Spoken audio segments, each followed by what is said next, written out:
नाम दुर्गा अफसर है। आज हम इतिहास विषय पढ़ने वाले हैं। अरे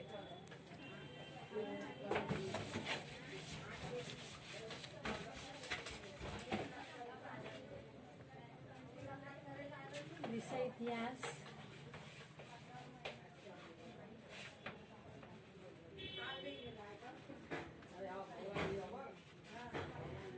विषय इतिहास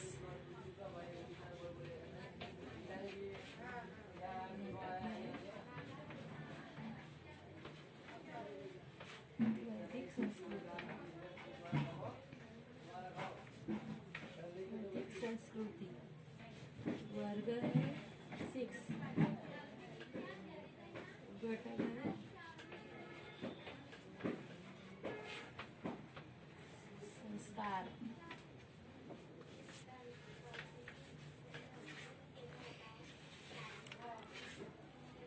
विषय इतिहास, घटक वैदिक संस्कृति, घटक है संस्कार।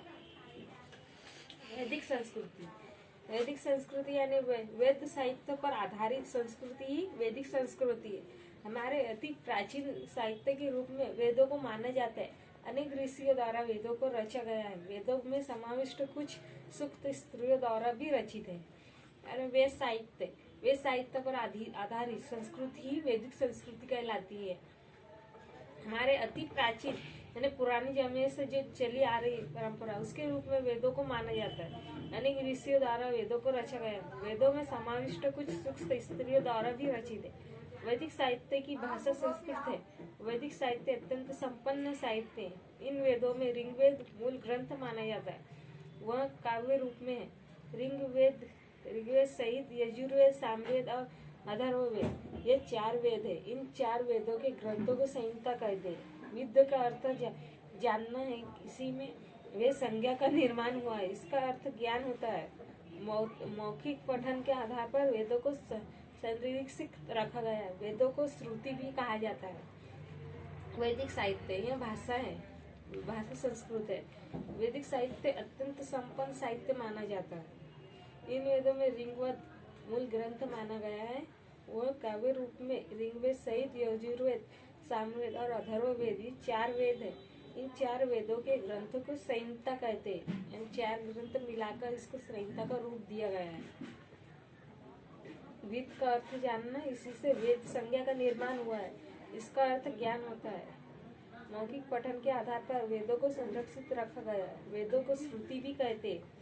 ऋग्वेद संहिता, ऋग्वेद यानी रचनाओं से बने हुए वेद को ऋग्वेद कहते हैं। स्तुति करने के लिए रचे गए पद्यों को ऋचा कहते हैं। किसी देवता की स्तुति करने के लिए कई ऋचाओं को भूखकर बनाए गए काव्य को सूक्त कहते हैं। ऋग्वेद संहिता में विभिन्न देवताओं की स्तुति पूरक सूक्त है। यजुर्वेद संहिता, यज्ञ में जिन मंत्रों का उच्चारण किया जाता है उनका समावेश यजुर्वेद संहिता में। यज्ञ विधि में किन मंत्रों का पाठ कब और कैसे करें, इसका मार्गदर्शन इस संहिता में प्राप्त है। इस संहिता में पद्य में रचित मंत्रों का स्पष्टीकरण गद्य में किया गया है। कुछ सूक्तों में हिंदी भाषा में आते हैं। ईश्वर बहुत वर्षा होने दो, हमारे खेतों में लहराती फसल उगने दो, हमारे बच्चों को खूब दूध घी मिलने दो, हमारे घरों में गाय आने दो, हमारी गोठों में उन्हें आनंद से रहने दो, उनके बहुत बच्चियां बछड़े होने दो। लोगों चलिए उठिए, उषा के आगमन के साथ अंधेरा नष्ट हो गया और प्रकाश का आगमन हो रहा है। उषा ने संपूर्ण विश्व को जगाया है। हम अपने अपने कार्य और उद्योग पर कर धन प्राप्त करें। सामवेद संहिता, कुछ यज्ञों की विधियों के समय सुर ताल में मंत्रों का गान किया जाता था। यह गायन कैसे करना चाहिए, इसका मार्गदर्शन सामवेद संहिता में किया गया है। भारतीय संगीत के निर्माण में सामवेद का बहुत बड़ा योगदान है। अथर्ववेद संहिता, अथर्ववेद की संहिता को अथर्व ऋषि का नाम दिया गया है। अथर्ववेद में दैनिक जीवन की अनेक बातों को महत्व दिया गया है। इसमें यह बताया गया है कि जीवन में आने वाले संकटों और दुखों का निवारण किस प्रकार किया जा सकता है। इसी भांति इसमें असंख्य औषधियों, वनस्पतियों की जानकारी भी दी गई। राजा को अपना राज्य किस प्रकार चलाना चाहिए, इसका भी मार्गदर्शन इसमें किया गया है। जैसे पहला पॉइंट है वैदिक साहित्य, वैदिक साहित्य,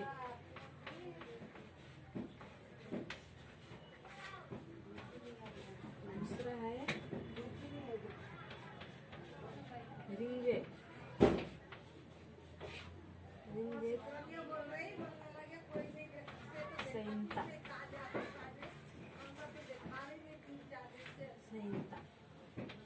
तीसरा है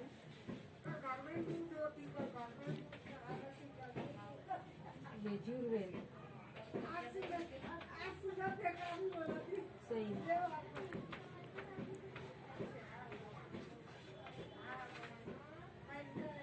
चौथा है सामवेद,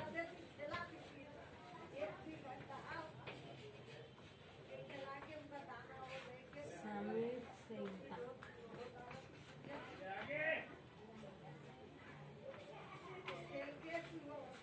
पांचवा है धर्मवेद,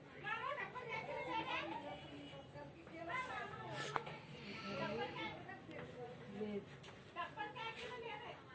संहिता, संहिता। ब्राह्मण ग्रंथ,